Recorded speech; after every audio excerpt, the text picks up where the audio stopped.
elections that usher in the local government chairman and the councillors are free, credible, and trusted. That way, development can get to the grassroots. Thank you.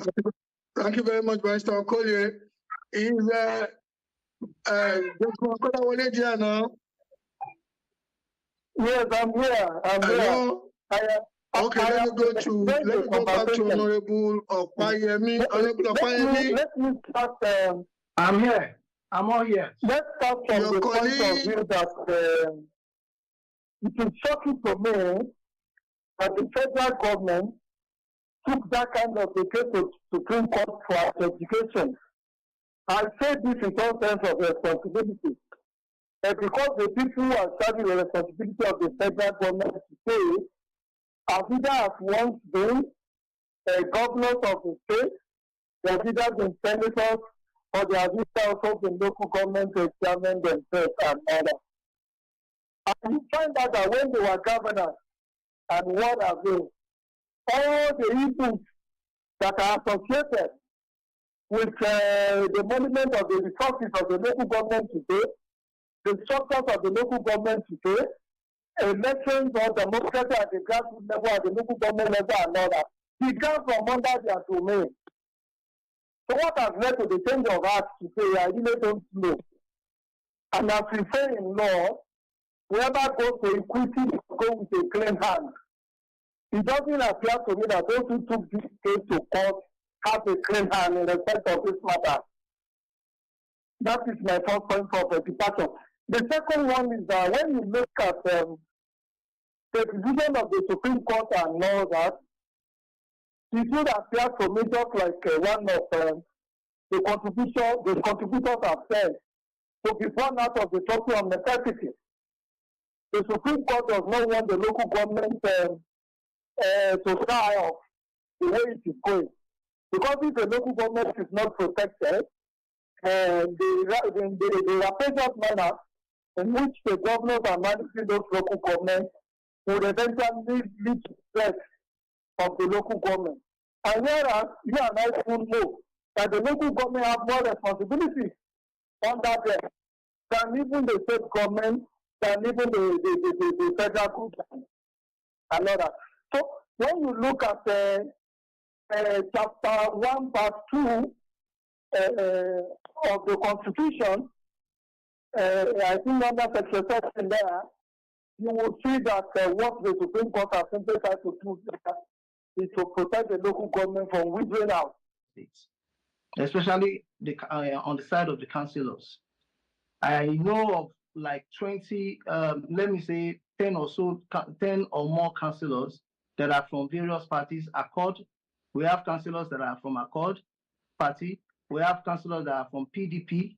We even have a councillor that I know that is from HELP in this Lagos state, which shows that Lagos state election has been relatively, let me use the word relatively, fair to a great extent. Now, if we are now talking about the local government election and we want to assert our independence, see, your sovereignty is what you are giving to me as an elected person. How many people within our citizenry they live in the local government?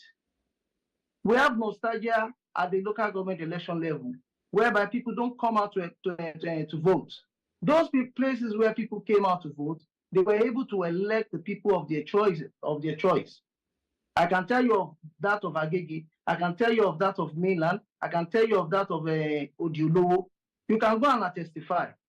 So when we are coming to make assertions, we should be able to be empirical about it. Now, going to the state independent electoral commissions, just like my learned fellow stated, there's not, when it comes to constitutionality, it can never be academical. Don't forget that in the Nigerian Constitution, the creation of state electoral commission exists very, very prominently in our Constitution. So if at all we want to even go about that, we have to go to the National Assembly whereby the constitution will be amended, and maybe that article will be taken off and be given, and then INEC will be given the power to conduct the election. But it is not as we are saying that if INEC should conduct election, then there will be this El Dorado in the way we conduct election. It is not so. It is about the people who have the nostalgia at local government level to vote. It is about every one of us that are participating. It is about the desperation of some people who feel that under most, their party must have the total control of the state. You see, the institutions are there.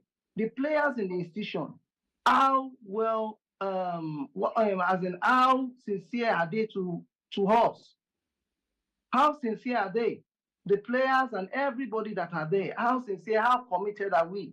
These are issues that we should be talking about. Thank you very much. Okay, thank you very much, Honorable Opayemi. I want to believe that you too would understand that Lagos may be a bit of an aberration from what prevails across the country. Local council elections have just been held in Adamawa. Local council elections have just been held in one other state of the Federation, and the ruling parties in those states carried all the elected offices, including all the councillorship positions. I am not gainsaying your submission about Lagos. You are right, but I can answer you if you give me the opportunity to say something about that. Go ahead, please. Yeah. So, sir, winning election is about putting structures down. Lagos State will always have its ways of winning local government election, because many of the parties that are in Lagos State, they only wait every 4 years to come and conduct, participate in presidential elections,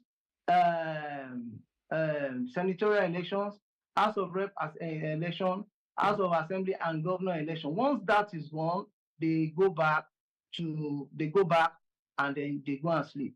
Even most of these parties that we are talking about that they won elections, many of the people who won the election were people who were aggrieved in our party, who had to use those parties as a platform to contest for elections so that they can win, and eventually they did. So the chairman winning election is about the structure that is on ground. If you don't have structure in which you are going to use in winning election, and you just wake up tomorrow and you say you want to win election, it might not be possible. Okay, Barrister Okoli, we are coming back to my first poser to you now.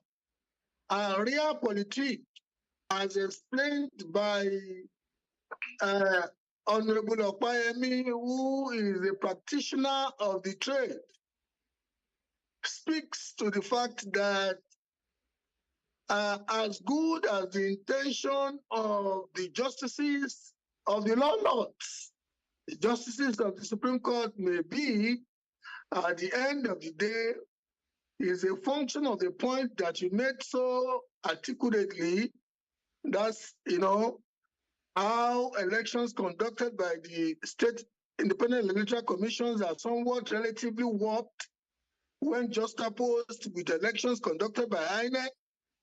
Two, your colleague, the Honorable, has also just accentuated the fact that structure, and when politicians use the word structure, they are basically talking about the enormous resources that seem always to be at the advantage of the ruling party, where the governor is the bankroller. So this pronouncement of the Supreme Court, in view of all these realities, what does it amount to? If you want to give us any form of enlightenment from your position as a minister, as a minister in the Court of Justice, especially the Supreme Court, any form of enlightenment from you? Okay. First, it's a, like I said before, it's a step in the right direction, but it's not the whole step. There are more steps to getting it right. And what do we do?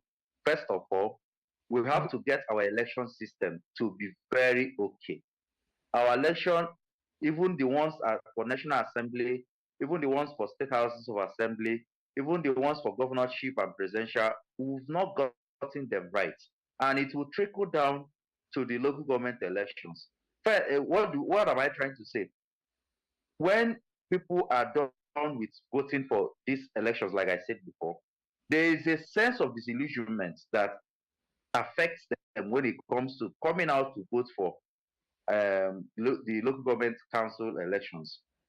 And this peters off and extends to how people view the local government councils. In fact, as a matter of fact, where I live in Abuja, most often than not, we don't even feel the impact of the local governments.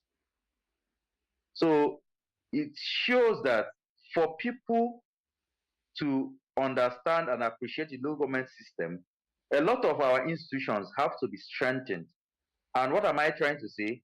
The institutions that are used for elections, we are talking about the electoral commissions, we are talking about the security agencies, that is, know that their votes will count and their votes are actually counting. They will participate more in local government council elections, and they will hold their councillors and their chairmen, they will hold them more responsible than they will even hold their governors, because these people, these chairmen, these councillors are people that they can see on a regular basis. They attend the same church, they sit down in the same area, in fact, they possibly read at the same newspaper stands. So hear you speaking to the idealism of the Constitution, how it ought to be. And for me, you seem to be deliberately speaking about the reality of what prevails. I guess maybe because you live in Abuja, because relatively in Abuja, INEC conducts local government elections in Abuja. That's number one. Number two is that Abuja does not have a peculiar political phenomenon akin to the governors at the level of the states. And most times, we have also discovered historically that the opposition parties tend to often win the local government elections in Abuja. But that's not what usually prevails at the level of the state. So I'm sitting here, sir, Barrister Okoli, this is for you again, thinking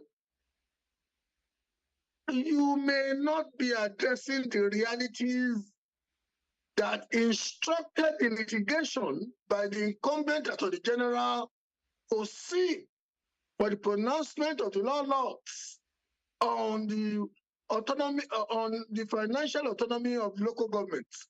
Am I right, or do you disagree with me? The financial autonomy of the local governments have been hampered a lot by governors. But I want to go back to what you said about living in Abuja. Abuja, to an extent, is how politics should be played.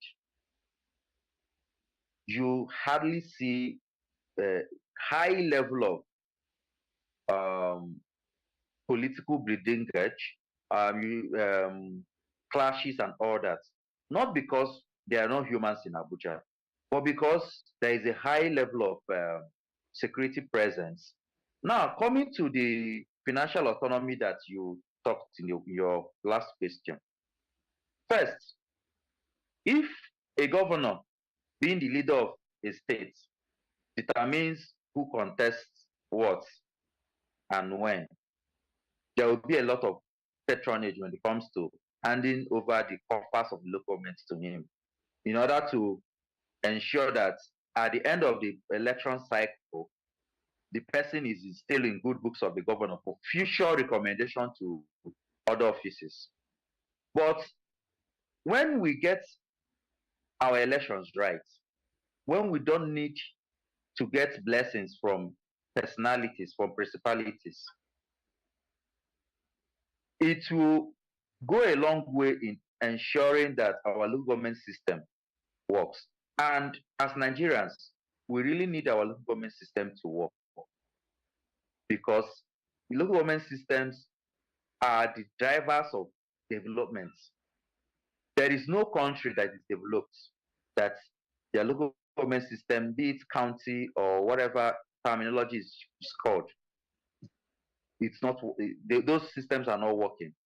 You may say that it's a bit of idealism, but before things got worse to this level, I know for a fact, because I lived in Imo State during that time, I know for a fact that local government elections were better contested, better handled than they are being handled now. It's just an erosion of values in our institutions that is making the local government elections to look like a bile, where the ruling party has been granted by to determine who gets what and all that. You see an election having 90% return in favor of the ruling party, no matter how bad the party must have fared at the state level, they are still accepted. And when you talk about structure, finally, when you talk about structure, structure can be good or bad. Where people are being attacked when they go for rallies and all that, all in the name of you don't have structure or you don't have backup and whatever terminology is used, it deters the good people from coming into politics. So structure, like is being said, can be a structure of criminality, can be a structure of fomenting trouble or creating an arrest that will scare people away. And scaring people away from the political process is a form of rigging, is a form of electoral malpractice. And we need to arrest all these malpractices in order to move forward as a society. Thank you. Honorable Okoyemi, are you still there, sir? Very well, very well. With a degree of humility from my side, I want to submit to you, I want to humbly submit that Lagos is the perfect example, or Lagos is the perfect example that speaks to the vacuity, the academic nature of the pronouncement of the Supreme Court. Why am I saying that?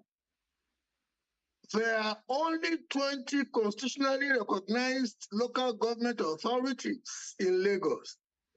And yet, realpolitik-wise, empirically and practically, there are 57 contraptions reflective of local governance in Lagos.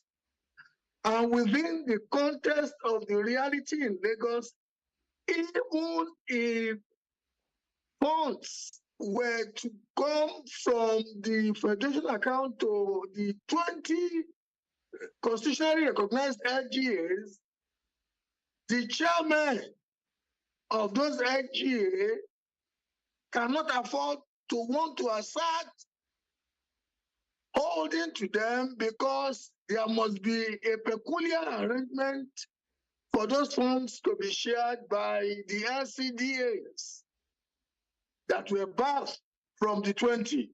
And here we are talking about financial autonomy when no local government chairman in a peculiar scenario like Lagos, like Osun, like some other states where LCDAs have been created, dare ever say they want to hold on to any fund coming directly from the federation account to the purse of the local government authority if they want to still be in politics.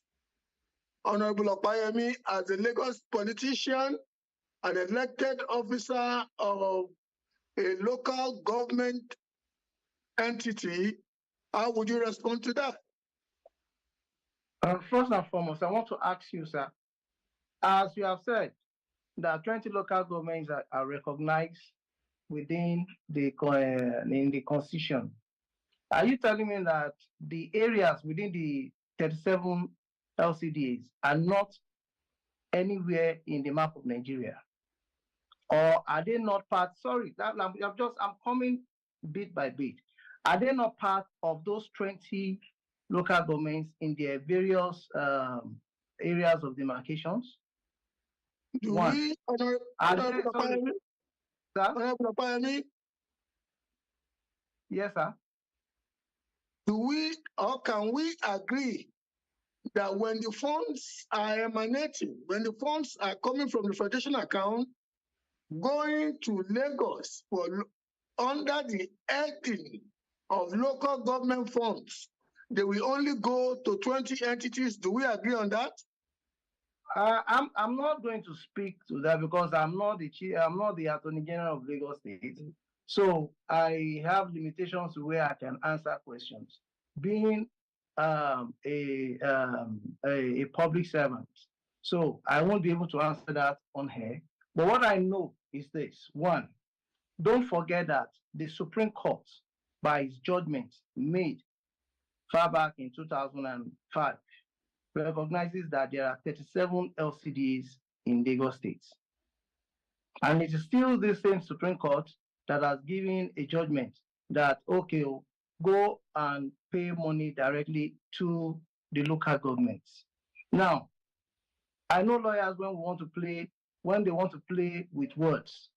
The issue of whether an LCDA or a local government should be part of the payment has not arose at all. People are the ones bringing it up for public discussion and things like that. So it is now meant for the people who are professionals in the learned field to take it up and ask of, okay, what implication does it have to do with what is on ground? But we must understand one thing. There's no reason why we should paint something that is black, then we paint it purple. The LCDs that we are talking about has been in existence as part of those 20 local governments. They deserve rights to enjoy from those allocations in any way, in any form, because they are part of the development. And also, I still maintain my ground that a process that has been successful, even more than the existing local governments that you are talking about, that has been successful, that has been existing, that has been functioning in every way in which an ideal local government should perform, should not be jettisoned in any manner or in any form. What we should be talking about moving forward now is how those 37 local governments, if you want to talk about it, when many states created the LCDs, and General Obasanjo, every local government that you don't feel the impact. Every year, a councillor must have 2 ward projects being done at the various wards. These are impacts. Okay, Honorable Opayemi, I can really empathize with you because in many respects, you are speaking to an idealism of what should be, which in a peculiar way you believe is happening in Lagos. But I can also authoritatively tell you that when funds are leaving the Federation account coming to Lagos, only 20 local government authorities are recognized. I know that because of the peculiar nature of Lagos, having all the 57 chairmen belonging to a particular party, the understanding to distribute the money in such a way that it speaks to equity amongst the LGAs and the LCDAs is a fantastic contraption.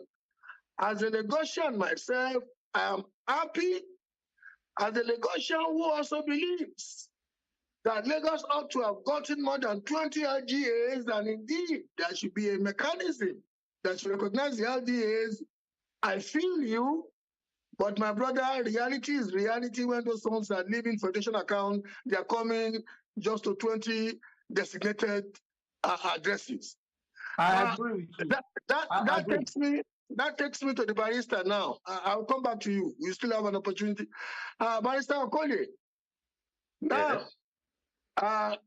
just like I had earlier stated to you, that we may be speaking to idealism at the expense of reality, I need to take you in another direction now. Governor Makinde is of the opinion that we have an aberrative federalism or an aberrative federation. That in all the federations that he knows, there are only two entities, central and federating units. That the situation in Nigeria is peculiar and that it is robbing the states the benefit of effectively administering its territory. That the local government, that the federal government is becoming a meddlesome interloper in how the states govern themselves, wanting to use the local government authorities as a disruptive force when ordinarily the federal government should be facing the challenges of righting all the enormous wrongs of the economy. What will be your response to that from Governor Makinde? Respectfully, I disagree with the governor on these grounds. First, the economy cannot move further if we don't get our governance right. And our governance starts from the local government system. First, public health care centers are supposed to be the sole preserve of local governments. You mean primary health care centers, PSCs? Yes. Yes, I And agree with you. a lot of them are not functioning well because the local governments are not functioning. Most of the local governments are not functioning. So whatever that is happening at the local government level, it affects the common man in the streets, and it in turn radios back to the economy. Now, another angle where I disagree with him is that in the United States of America, for example, you have the federal government that is at Washington, D.C., then you have the states, and then you have the districts, and they all work hand in hand together. No one is interloping or overshadowing the other. They have their duties spelled out and they carry it effectively. Like I said before, you have counties in the United Kingdom. Even in Switzerland, you have canyons. Most of these countries don't even have states. What they have is the federal government and the local authorities, because they understand that development, economy, whatever good indices cannot go well without the development. Just an observation that I want you to take away and verify outside this program. The Constitution of the United States of America recognizes the Federation as a relationship between Washington and the states. Counties are formed at the expense of the state in America. They are not recognized constitutionally as a third tier of government. In Switzerland, as you have alluded to, the federation is between the center and the cantons. There is nothing that defines a third tier at the level of the cantons as a result of what Asiwaju Bola Ahmed Tinubu proved when he was governor of Lagos. It should be incumbent on the states for effective governance to dynamically adjust local government structures with a view to making sure that people are effectively served. So we need to get those facts straight. Honorable Opayemi, Yes, sir. Your concluding remarks, given the fact that we are where we are now, and it does seem that Lagos, the father of modern Lagos, is the incumbent president. He was the governor who pioneered the machinations of creating extra constitutional entities for effective governance at the local government level. And yet, this judgment is coming during his era as the president, and Lagos is in the peculiar form or shape that it is in now. What say ye to a political like you functioning in an entity that is part of the 37 created, that is not totally recognized by the Constitution? First and foremost, what I know about our president is that he has always believed in the local government system working. And that was the reason why he felt that 20 local government was not effective for Lagos State when he brought about the ideas of creating 37 LCDs along with the 20 local governments. Presently now, we know what is going on, what is trending in our country: insecurity, food insecurity here and there. Sir, if we want security in our land, the local government system must work. And I'm sure the man who knows where to put and how to remove is the man that is there. He understands that if we are talking about security, we must be sincere with the ideal way in which the local government must be run. Because why do I say so? If in my area, there are going to be, if we want to know where the bad boys are, if insecurity will start, it will start from the ward.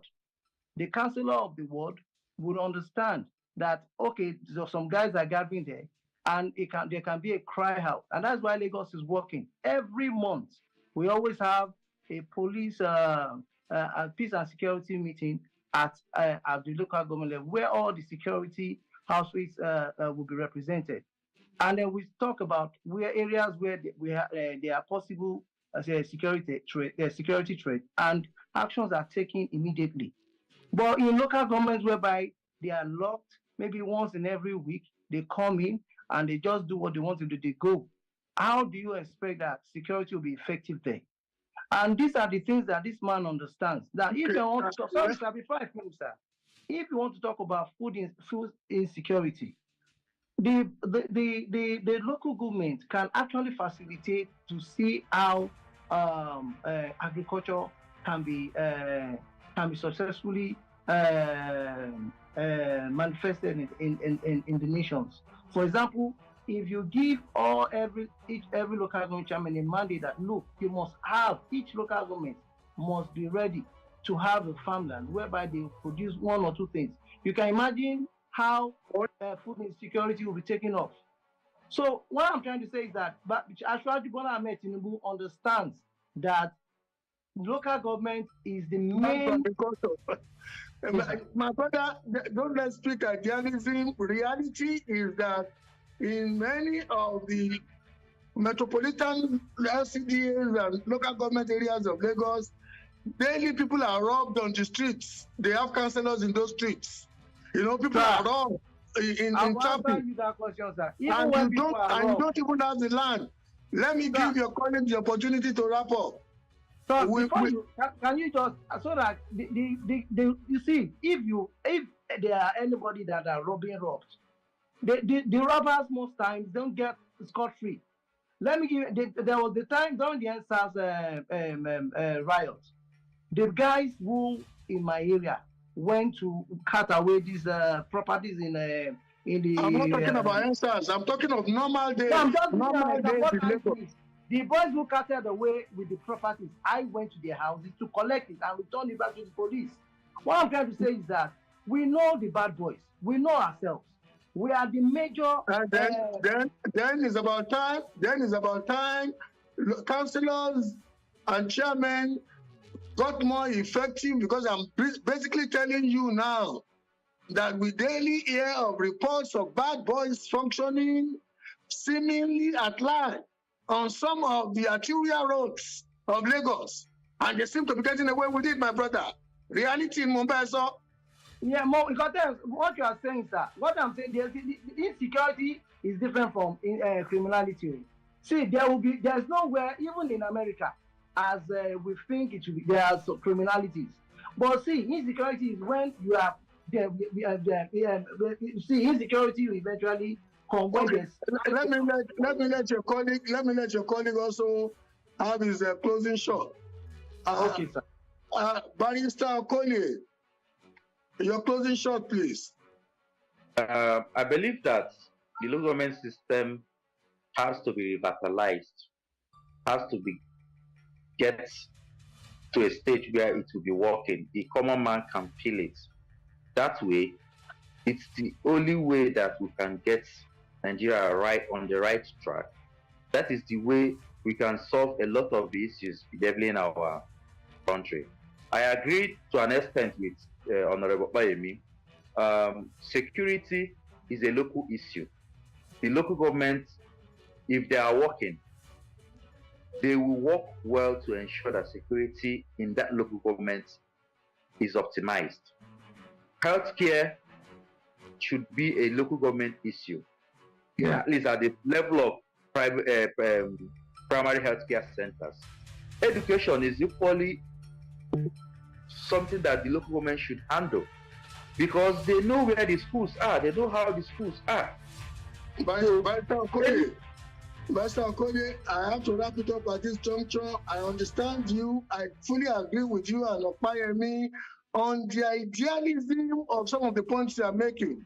But you will agree with me, Barrister Okolie, that if security should be the primary responsibility of the local councillors and the chairmen and the state governors, we have a peculiar federation where all agencies bearing arms are answerable to one man only at the center.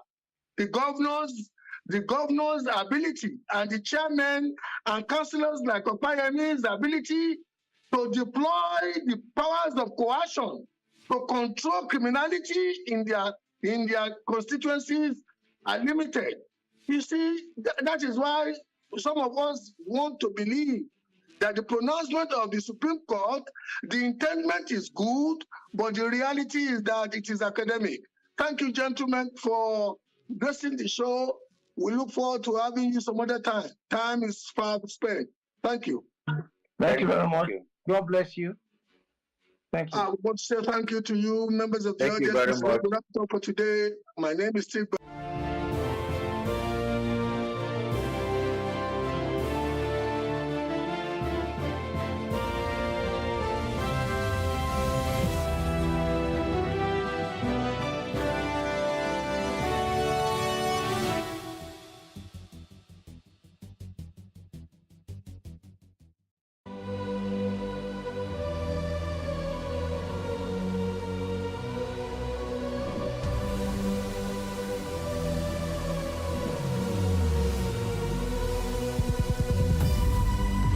What we do not understand, we will stigmatize.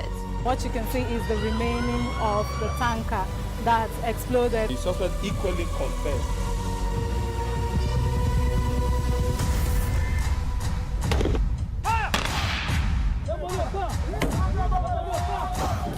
Now 500 naira they collect them. If you no talk, then go beat you. Now 2,500 they pay.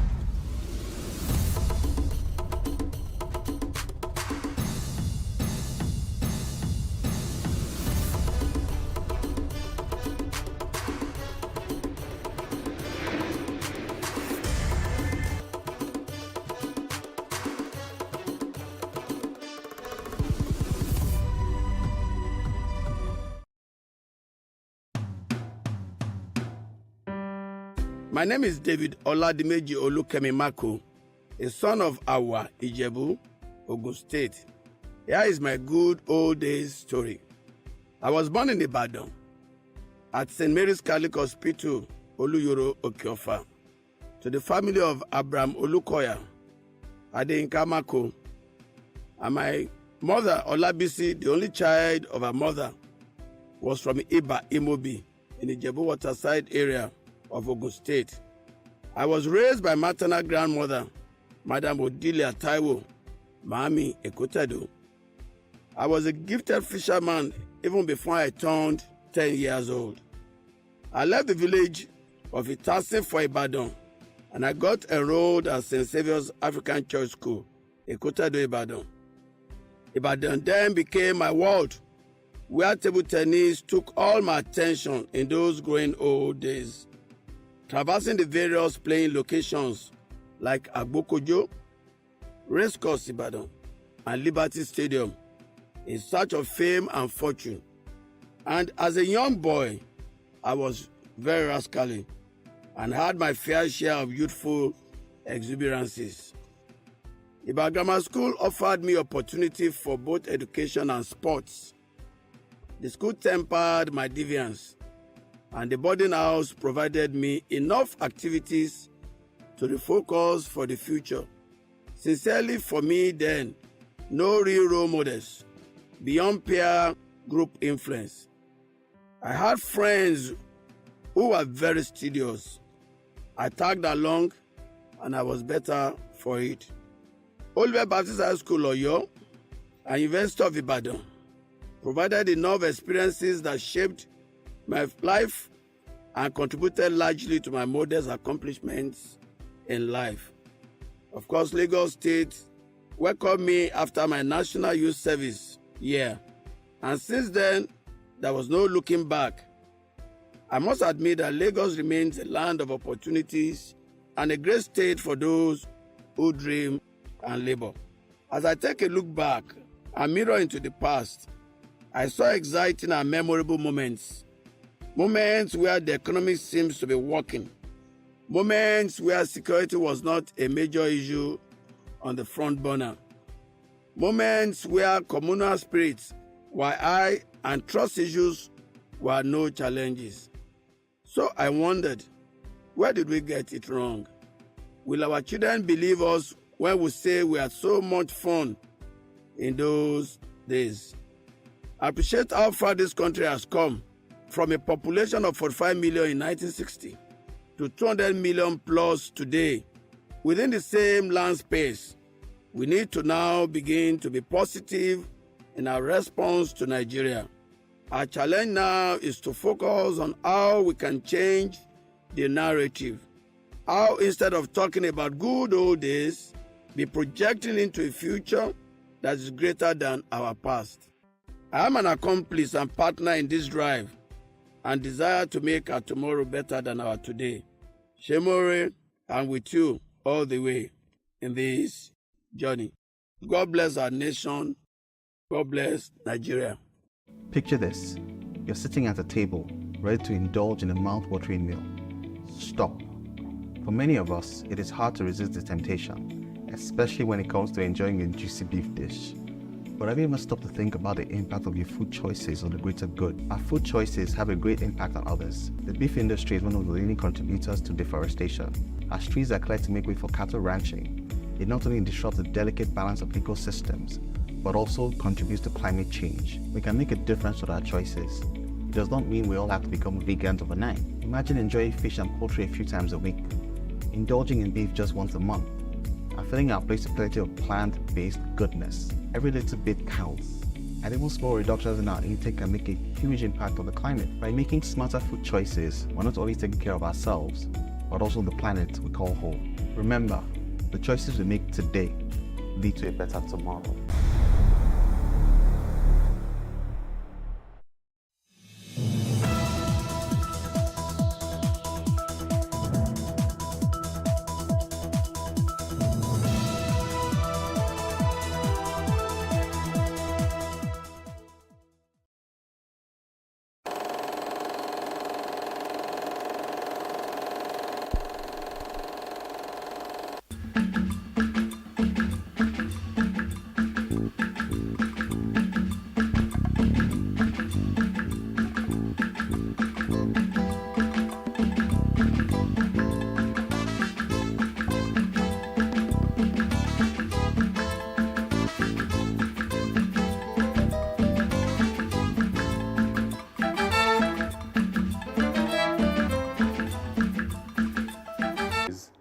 leader, an icon of between 13 and forming.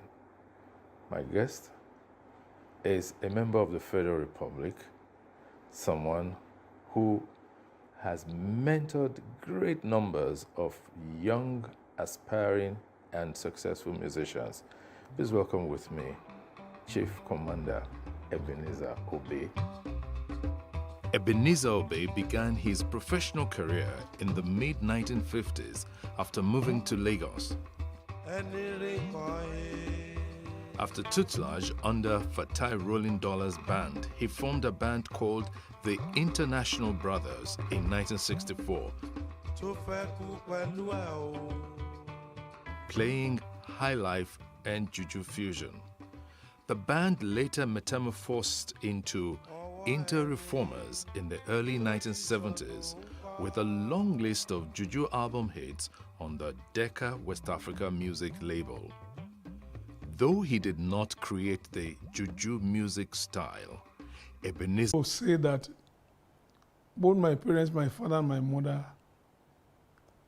they are from Abeokuta. My father is from KC, Abeokuta. They call us, that is our Oriki, Omoson Abinu. Anybody say Kaloson, Koni. He's an Egba man. And my mother is from Owu. So. Owu Lakoda? Yes. And Omoye, Omajiri, and so on. That's my mother.